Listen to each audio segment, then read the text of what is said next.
વિશ્વ ક્ષય દિવસની ઉજવણીના ભાગરૂપે ચાંદખેડા ખાતે શ્રી એમ.કે. શાહ મેડિકલ કોલેજ અને એસએમએસ હોસ્પિટલ તથા ટીબી અંગે જનજાગૃતિ અને ટીબી નિર્મૂલન સંદર્ભે મેડિકલ કોલેજની ભૂમિકા વિષય અંતર્ગત સેમિનાર યોજાયો। 24મી માર્ચે વિશ્વ ક્ષય દિવસ તરીકે યાદ કરવામાં આવે છે અને આરોગ્ય વિભાગ તેમજ સ્વૈચ્છિક સંસ્થાઓ દ્વારા ટીબી રોગ વિશે સમાજમાં જનજાગૃતિ માટે વિવિધ કાર્યક્રમો યોજવામાં આવતા હોય છે।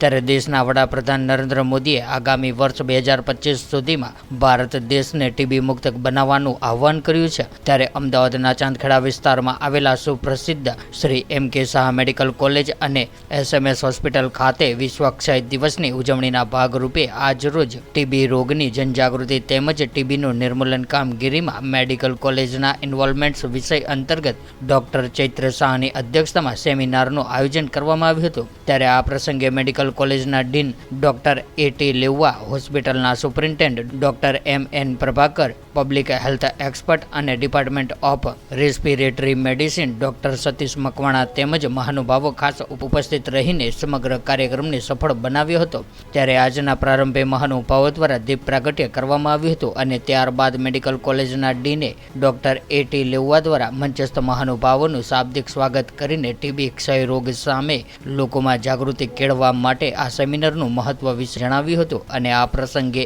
એસએમએસ હોસ્પિટલ તથા મેડિકલ કોલેજ પરિવાર દ્વારા મંચસ્થ મહાનુભાવોનું પુષ્પગુચ્છ દ્વારા ઉષ્માભર્યું સ્વાગત કરવામાં આવ્યું હતું। ત્યારે આ પ્રસંગે ડોક્ટર સતીશ મકવાણા દ્વારા ટીબી નિર્મૂલન કામગીરી બાબતે દેશ તેમજ રાજ્યમાં રોગનું ભારણ, ટીબીની અદ્યતન નિદાન પદ્ધતિઓ અને સારવાર, જનભાગીદારી, ટીબી નિર્મૂલન સ્ટ્રેટેજી અને ટીબી નિર્મૂલનમાં મેડિકલ કોલેજના યોગદાન વિશે વિસ્તૃત માહિતી આપવામાં આવી હતી। ત્યારે આ સેમિનારમાં 500થી પણ વધુ મેડિકલ સ્ટુડન્ટ અને નર્સિંગ સ્ટાફ તથા મેડિકલ કોલેજના ફેકલ્ટીસ દ્વારા ભાગ લેવામાં આવ્યો હતો। ત્યારે આજના આ ટીબી અવેરનેસ સેમિનારમાં રાજ્ય કક્ષાના ટીબી એક્સપર્ટ ઉપરાંત અમદાવાદ અને ગાંધીનગર કોર્પોરેશન અને જિલ્લા આરોગ્ય વિભાગના અધિકારીઓ ખાસ ઉપસ્થિત રહ્યા હતા। સેમિનારના અંતે આરોગ્ય વિભાગમાં ઉત્કૃષ્ટ કામગીરી બદલ સંસ્થા દ્વારા વિવિધ આરોગ્ય કર્મચારીઓનું સન્માન પણ કરવામાં આવ્યું હતું। વિશ્વ ક્ષય દિવસ એ દર વર્ષે 24મી માર્ચના રોજ યોજવામાં આવે છે।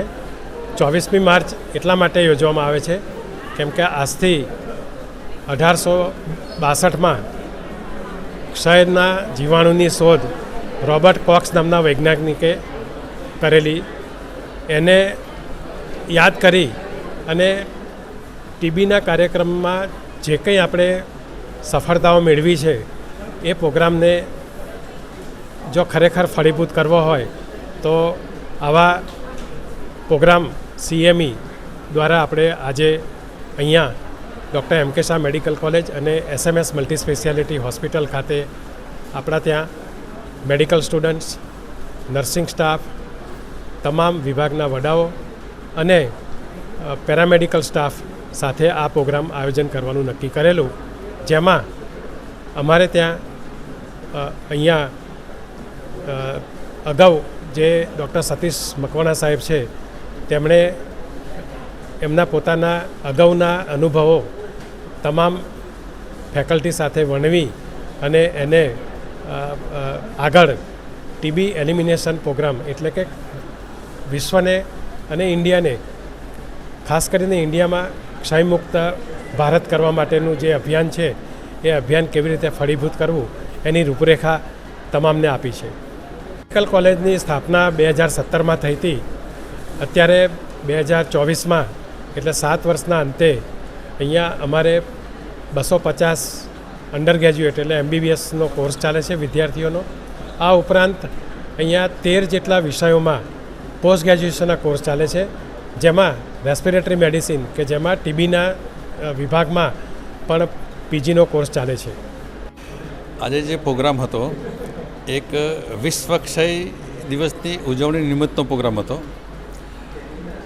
અત્યારે જ્યારે પ્રધાનમંત્રીશ્રીએ 2025 સુધીમાં ટીબી મુક્ત ભારત કરવાનું આહ્વાન કર્યું છે, ત્યારે આપણે સૌએ પ્રાઇવેટ સેક્ટર હોય, ગવર્મેન્ટ સેક્ટર હોય કે કોર્પોરેટ સેક્ટર હોય, એકબીજાના કોઓર્ડિનેશનથી કામ કરશે તો ટીબીની અંદર ડિટેક્શન પણ વધશે અને સાથે સાથે એક્સ્ટ્રા સપોર્ટ એટલે પોષણ કિટના કારણે દર્દીની અંદર સક્સેસ રેટ પણ વધશે। જ્યારે મેડિકલ કોલેજની વાત કરીએ તો ટોટલ નોટિફિકેશનના 20% મેડિકલ કોલેજનું જો કોન્ટ્રીબ્યુશન હોય તો એના અંદર પણ ફોકસ થવું ખૂબ જ જરૂરી છે. આ ઉપરાંત અત્યારે ટીબી ઇન્ફેક્શનની જે વાત કરીએ છીએ, પોપ્યુલેશનની અંદર 40% ટીબી ઇન્ફેક્શન હોય છે. એટલે ટીબી પ્રિવેન્ટિવ થેરાપી પર જો ભાર મૂકવામાં આવે તો આપણે ડિઝીઝનું પ્રમાણ પણ ઘટાડી શકીએ, મૃત્યુનું પ્રમાણ પણ ઘટાડી શકીએ. આ ઉપરાંત infection prevention control medical college હોય, ડિસ્ટ્રિક્ટ હોસ્પિટલ હોય અથવા તો અન્ય સંસ્થા હોય કે જ્યાં પેશન્ટનું પ્રમાણ ખૂબ વધુ રહેતું હોય, ત્યાં ઇન્ફેક્શન પ્રિવેન્શન કંટ્રોલ એટલે ફાસ્ટ ટ્રેકિંગની પદ્ધતિ, કફ કોર્નર વગેરે હોય તો આપણે એક પેશન્ટથી બીજા દર્દીઓને સાદા પેશન્ટમાં જે ઇન્ફેક્શન જે થતું હોય એને પણ આપણે રોકી શકીએ. આ તમામ બાબતોની આજે ચર્ચા થઈ અને અલ્ટરનેટિવ ટીબીનો એક પણ શંકાસ્પદ કેસ એ હોસ્પિટલમાંથી અથવા તો અહીં આવ્યા પછી છૂટી ના જાય એ માટે લોકોને ખાસ આહ્વાન કર્યું અને આપણે સૌ સાથે મળીને ચોક્કસથી કહીશું, yes we can and TB. तो व्हाट्सएप, ट्विटर, फेसबुक, इंस्टा जहाँ भी आपका अकाउंट है, इसे शेयर बटन के द्वारा वहाँ पर शेयर करें.